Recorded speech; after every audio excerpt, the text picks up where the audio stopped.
Hello, I'm Carl Opedal, a partner in the firm of Opedal Patent Law Firm. I'm here to talk to you about how to do a 6-year statement of use for an international trademark registration. That is to say, how to keep an international trademark registration in force in the United States at the 6-year time period. I should first emphasize that the intended audience for this presentation is trademark firms that are located outside of the United States, trademark firms that are serving their own clients who are also located outside of the United States and who might choose to retain U.S. counsel to assist in carrying out the statement of use to keep such a registration in force for the U.S. designation. This is not legal advice. If you want legal advice, you need to engage competent counsel, competent trademark counsel, who can learn the detailed facts of your situation and can give meaningful advice based on your detailed facts. What are we going to cover in the next few minutes? The first thing we're going to talk about is why we care. Why is this important? Why do we need to do it right? We're going to talk about how you docket it, how you know when the 6 years is imminent.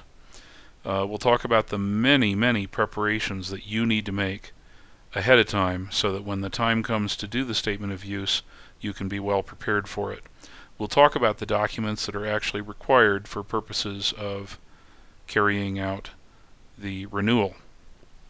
We'll talk about something that many trademark registration owners outside of the United States don't really think about very often, which is that they can get what is called incontestable status. And finally, we will talk about what things cost. Well, perhaps this part is easy. If you fail to carry out the renewal, the U.S. trademark registration will be canceled. We care about doing it right because there are many things that a person could accidentally do wrong in the renewal process, and any of these things run the risk of leading to loss of all trademark registration rights in the United States in the event of some adversarial proceeding before the Trademark Trial and Appeal Board or before the courts in the United States. One of the first things to be thinking about is docketing. Hopefully this is already done. Hopefully you've already done this, but you should make sure that you know the exact registration date in the United States. That date will not be the same as the international registration date. It's the date that the USPTO granted the registration certificate. Then carefully calculate the 5th and 6th anniversaries and enter both of those into your docket system. The 5th anniversary is important because you can't file these renewal papers before the 5th anniversary. Indeed, any papers that might be signed before the 5th anniversary will be turned away by the USPTO. And you can't do it after the 6th anniversary, except that there's a 6-month grace period. How do you know the registration date? Well, one way is to look at the registration certificate. And here we have an example with a green oval. I've shown the registration date, which is the registration date in the United States. And again, I emphasize this is not the same as the date of international registration. So if you can get your hands on the actual registration certificate, that will answer this question. Another way to do it is to go to a particular database at the USPTO that is available to the public. Anyone can use it. It's available 24 hours a day, 7 days a week. tar.uspto.gov. And put in any of these 4 pieces of information, click the Request Status button, and you'll get a new page. And the new page will show you the exact registration date, in this case marked with a green oval. When should you file? The experience of our practitioners at Opedal Patent Law Firm is that all too often, disappointingly often, the foreign registration owners wait until the last minute to do their renewals in the USPTO. This is not a best practice. It is taking a terrible risk because there are so many things that can go wrong in the renewal process in the USPTO, and if you wait until the last minute and try and things go wrong, there may not be any opportunity to cure the problems or the defects. It is far better to file the renewal papers as soon as possible after the 5-year anniversary has come, so that you then have plenty of time, 10, maybe 11 months, during which you can try to figure out what to do if something has gone wrong in the renewal process, and very often things do go wrong in the renewal process. Alright, what are some of the things you should do to prepare? Make absolutely sure that you know the name of the owner of the trademark registration. And what I mean here is if the name has changed. If there's been a corporate name change, a merger, an assignment, if anything has changed, you've got to figure this out and get it straightened out, get it cleaned up. Keep in mind that for an international registration, in general, you have to file the papers at the International Bureau and cannot file them at the USPTO. In our experience, it can take many months for the changes recorded with the International Bureau to propagate through to the various designated offices, and in particular can take many months to propagate through to the USPTO as a designated office. This means that you should start cleaning this stuff up maybe at the 4-year anniversary, so that even if it takes a year for this stuff to work its way through the system, you'll have it straightened out by the time you're filing the renewal papers shortly after the 5th anniversary of the registration date. This kind of cleanup must not be put off, must not be postponed. Still, another category of change is address changes. This is less crucial, but it's very much to the client's advantage to get address changes cleaned up as well. This too can only be done at the International Bureau in the case of an international registration. Other things that must be done in preparation for the renewal process include figuring out whether all the trademark classes in the registration are actually in use in the United States. Strikingly often, an international registration will list many classes, and upon study of the situation, upon review of the situation, it will turn out that many of those classes are simply not in use in commerce in the United States.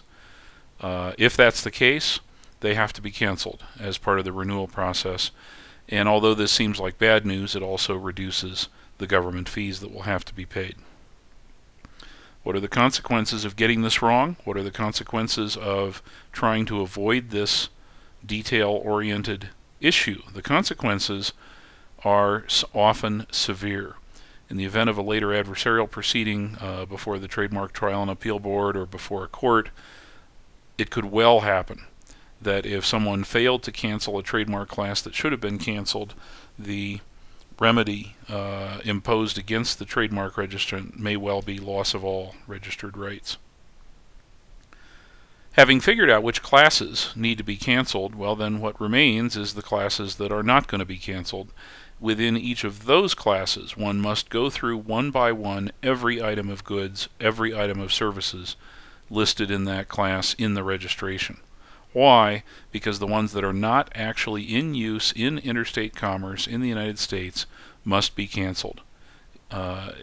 This is a very important step that must be followed. And again, the consequences of getting this wrong can be a complete loss of registered rights in the United States in the event of a later adversarial proceeding. I call it the balaclava problem. Here is an actual international registration. This one happens to be in class 25 for clothing, and you will see balaclavas. You will also see some 50 other items of clothing.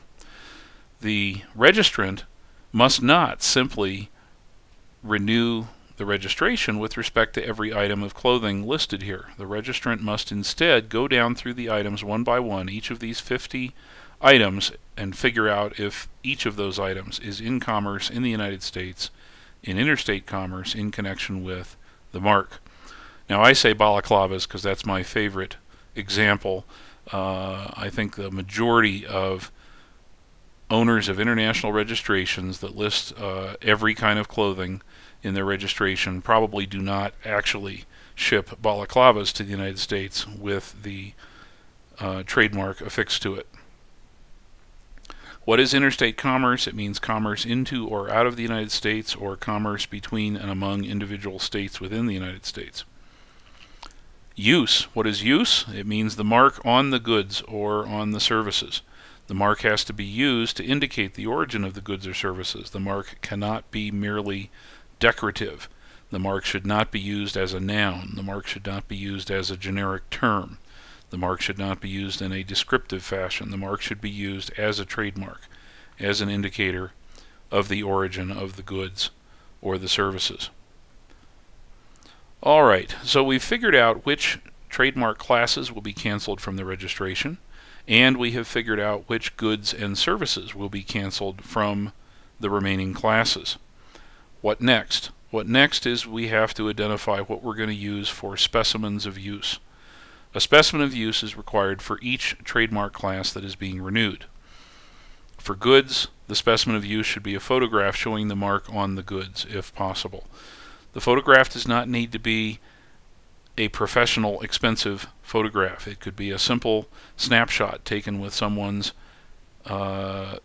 mobile phone.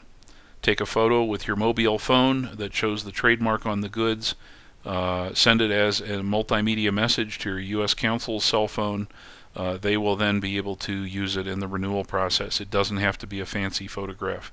It does have to show the mark on the goods, or if it's not literally on the goods, it needs to be on packaging materials that are shipped with the goods, something of that kind. For services, the mark needs to be on some sort of materials that show the services being offered or delivered. Many services nowadays are delivered over the internet through a website, in which case a simple screen capture of the web page might turn out to be a good enough specimen, a simple screen capture. The specimen, do not bother to put the specimen on paper in an envelope and send it to U.S. Counsel as a courier package. Simply send a PDF file or a JPEG file as an email attachment. The U.S. Patent and Trademark Office does not require physical original specimens. And all it does is make extra work for your U.S. Counsel if you supply a physical specimen by means of physical delivery. It happens over and over and over again that well-intentioned practitioners will send specimens to U.S. Counsel that are simply no good, that will never work. Examples are invoices, brochures, business cards, computer printouts showing how many items were shipped to the United States. None of those things are ever acceptable to the USPTO. A printer's proof for a package will be rejected instantly. Printer's proof of a package label, printer's proof of silk screening to go on to goods will all be instantly rejected. This is an important area, and it's better to get it right on the first try if possible. Now, this might seem like common sense, but the mark that is in the drawing of the registration certificate is the mark for which a specimen is required. If that mark is stylized, the specimen will only be accepted if it shows the same stylized mark. They need to match. If the drawing in the registration is a standard character mark, then of course any style, any color, any font is acceptable. Now, I mentioned incontestability. Let's talk about it. In the case where a trademark owner is able to say, truthfully, that the mark has been used exclusively and continuously in the United States for the most recent 5 years, then the client can file what are called Section 15 papers. And those Section 15 papers, when recognized by the U.S. Patent and Trademark Office, give incontestable status to the trademark registration. On a practical level, this means that if any adversary were ever to seek to cancel the registration, the range of types of cancellation proceeding will be constrained. There will not be as many ways that an adversary could cancel the registration. So it's very desirable to gain incontestable status. Yet, remarkably perhaps, very few, extremely few Madrid filers, holders of international registrations, ever bother to do what it takes to get incontestable status in the United States. The fact is, it's worth considering. Yes, it requires certain things to be true, namely the continuous and exclusive use, and requires paying a fee, but it's worth doing. Okay, papers will have to be signed. How do those papers get signed? the U.S. Patent and Trademark Office does permit filing of physical paper documents that have been signed with ink. That is permitted, but it is not a best practice. It is cumbersome, it is expensive, and it takes a long time. And if anything's wrong with it, it takes a long time to get substitute papers or replacement papers. By far, the best practice, the most efficient way, is to do it all electronically. What will happen is that U.S. Counsel will send a special web link to you as a practitioner. You will then forward it to the client. The client will then click on the link, review what they see on the screen, see if it's factually accurate. And if it is accurate, the client will electronically sign it, and that will permit the whole process to be carried out in a very efficient fashion. What do things cost?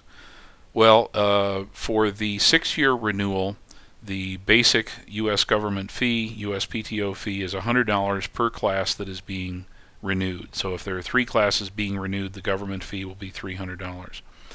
If the registrant, the client, is in a position to obtain incontestable status, the USPTO charges a fee of $200 per class.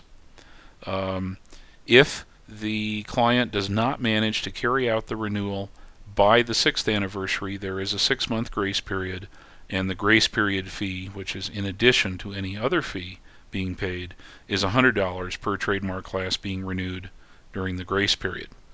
In addition, if U.S. Counsel are being retained, U.S. Counsel will charge their own professional fee that's likely to be in the range of perhaps $400 to $600. All right, let's assume that the registration is successful.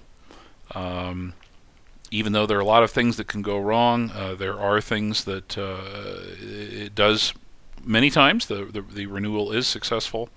Assuming it is, then the client needs to be advised that there will be another renewal that has to be done between the 9th and 10th anniversaries. After that, another renewal between the 19th and 20th anniversaries, and so on. And these are anniversaries of the U.S. registration date. Once again, this is not in any synchrony with the renewals for the international registration itself. So the client has to do 2 sets of docketing, one set of docketing for the ordinary renewals every 10 years of the international registration, renewals carried out with the International Bureau, and for the USPTO, renewals that have to be carried out between the 9th and 10th anniversaries of the U.S. registration date. This must be docketed very carefully. Then the 19th and 20th anniversaries, and so on. Now, since you've had an opportunity to learn the things that we've talked about here, I hope you will consider joining an email discussion group sponsored by Opedal Patent Law Firm. It is a discussion group dedicated to trademark practitioners who use the Madrid Protocol. It's an email discussion group. It's called a listserv. People post questions. Other people will answer the questions. There are many, many ways that this listserv turns out to be very helpful to trademark practitioners all around the world. The listserv has many hundreds of members in many countries around the world, and you can find it to be extremely helpful. If you ever want to, you can always unsubscribe later at no cost or obligation, and you have a commitment from Opedal Patent Law Firm that we will not reveal your email address outside of the firm. This web link is where you would go to get instructions to sign up for the listserv. With that, I will say thank you very much, and I wish you the best of luck in carrying out your 6-year renewals for your international trademark registrations. Thank you very much.